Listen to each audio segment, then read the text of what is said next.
Hello, DC3. Greetings from Santa Barbara.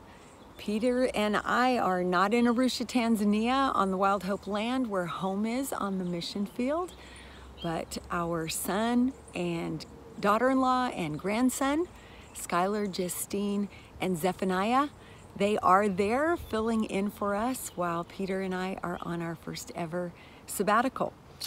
I want to thank you, DC3, for all your faithful love and prayers and support. You're such an amazing church family to us over these 30 plus years, since my history with DC3 starts when I was in high school. Certainly we can rejoice together that there is a generation to generation blessing, not only on this side of the ocean, but amongst the Mon-Sat in East Africa. Peter and I arrived as scheduled to begin our sabbatical just as COVID-19 was limiting international travel. So for our family, and I'm sure for yours too, we face uncertainties and are unable to make plans and move forward on a predictable schedule. But God is inviting us to dwell with Him in trust. Living amongst our Mon-Sat brothers and sisters and seeing their trust in God through all kinds of physical and spiritual trials has been such a part of our family history. Today, I want to read Psalm 91, the chapter God highlighted for us 30 years ago. It's full of promise of protection as we stay close to Him in times of trial. We faced many threats upon our safety and security: poisonous snakes, scorpions, armed bandits, level 4 infectious diseases, famine, and spiritual warfare. These adventures were always a backdrop for God to show off His character, for Him to meet me, to meet our community, to meet us in our need. Let His word refresh your hearts and minds with the promises of Psalm 91. He who dwells in the shelter of the Most High will abide in the shadow of the Almighty. I will say to the Lord, my refuge and my fortress, my God in whom I trust. For it is He who delivers you from the snare of the trapper and from the deadly pestilence. He will cover you with His pinions, and under His wings you may seek refuge. His faithfulness is a shield and bulwark. You will not be afraid of the terror by night, or of the arrow that flies by day, of the pestilence that stalks in darkness, or of the destruction that lays waste at noon. 1,000 may fall at your side, and 10,000 at your right hand, but it shall not approach you. You will only look on with your eyes and see the recompense of the wicked.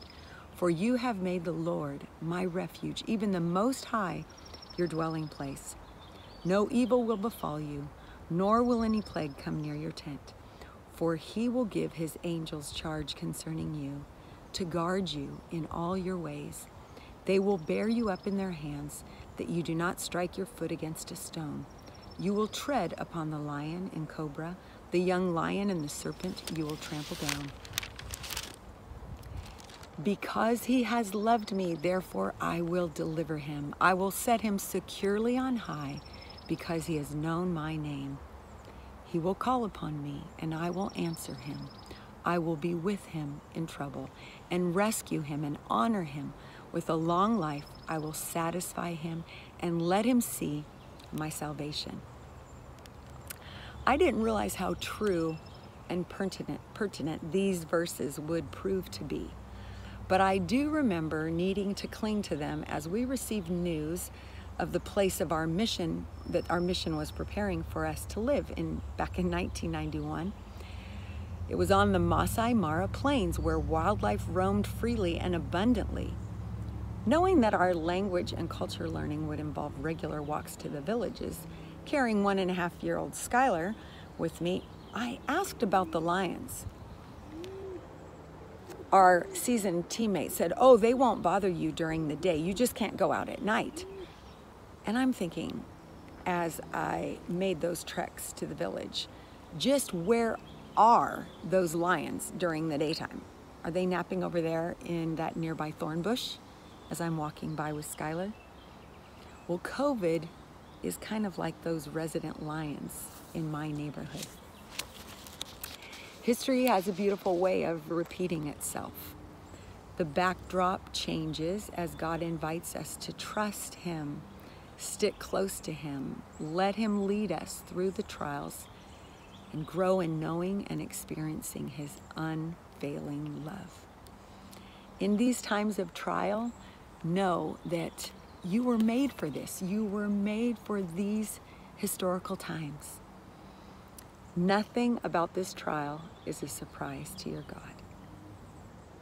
He holds all things, and He holds you in His loving and mighty hands. Bless you, DC3.